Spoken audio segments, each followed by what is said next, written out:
Bonjour amis développeuses, développeurs, j'espère que vous allez bien et bienvenue pour ce nouveau numéro de mon vlog sur l'apprentissage Java. Alors n'hésitez pas à vous abonner pour être tenu au courant des dernières mises à jour et aussi n'hésitez pas à mettre des commentaires s'il y a des questions ou aussi mettre des petits pouces de temps en temps. Allez, et aujourd'hui on va voir la programmation orientée objet en Java.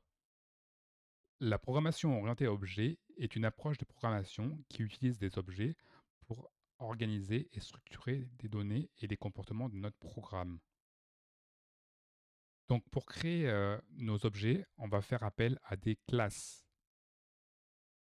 Il faut voir une classe comme un plan qui va définir les attributs de cet objet ainsi que ses méthodes. L'objet va être une instance qu'on va créer à partir de cette classe. Donc pour illustrer ça, je vais vouloir faire un annuaire, donc un tableau qui va contenir des chaînes de caractères.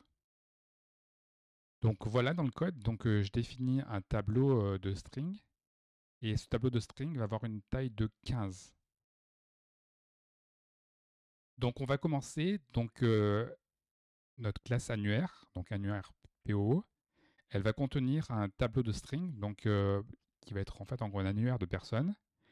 Et ce tableau, il va avoir une taille affectée. Pour le moment, on va pouvoir mettre juste 15 personnes. Et donc aussi, pour définir une classe, à l'intérieur d'une classe, il y a ce qu'on appelle une méthode qui s'appelle un constructeur. Et donc, elle va être appelée à chaque instanciation d'objet. Aussi, une notion super importante en programmation orientée objet, c'est le mot-clé private. Donc, c'est-à-dire qu'on ne pourra pas accéder de l'extérieur de la classe à ses propriétés. Donc, on sera obligé de passer par des méthodes qu'on crée ici pour pouvoir mettre une valeur, par exemple. Donc ici, je vais créer une méthode pour ajouter une personne à mon annuaire. Et je fais référence au mot-clé this pour que ce soit une instance, une propriété de cet objet, enfin, sa propriété. Ensuite, je vais ajouter une fonction, une méthode, et plus exactement à notre objet annuaire. Et cette méthode va me servir à afficher l'annuaire. Donc je vais faire une boucle qui va parcourir tout l'annuaire par rapport à la taille. Et à chaque fois, on va afficher la personne.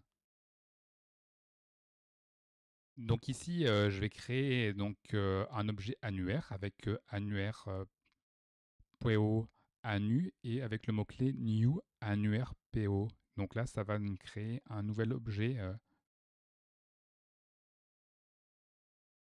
Ensuite, à cet annuaire, je vais vouloir lui ajouter une personne, Dupont à l'index 0 de mon tableau.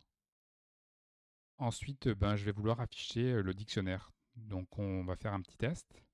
Donc là, j'exécute.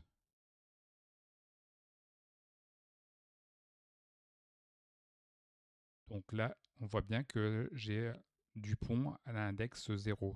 Et par contre, au niveau du constructeur, j'avais tous initialisé avec personne et plus l'incrémentation. Donc là, j'ai défini notre classe de test PO, on va dire. Et pour vous montrer le private, on a instancié un annuaire et j'essaye d'accéder à la propriété au premier élément et pour remplacer par Durand et on voit que ça me souligne en rouge. Et en gros là, il me dit que si je vais, il me dit qu'il n'a pas la visibilité, on va dire. Donc c'est ce que je vous disais, c'est dû à mon private. Par contre, si j'avais mis public, donc ici, j'ai mis le tableau de personnes en public. Et maintenant, je retourne dans le fichier de test et on voit que dans ma classe de test, et on voit que là, je peux accéder de manière directe, comme ça.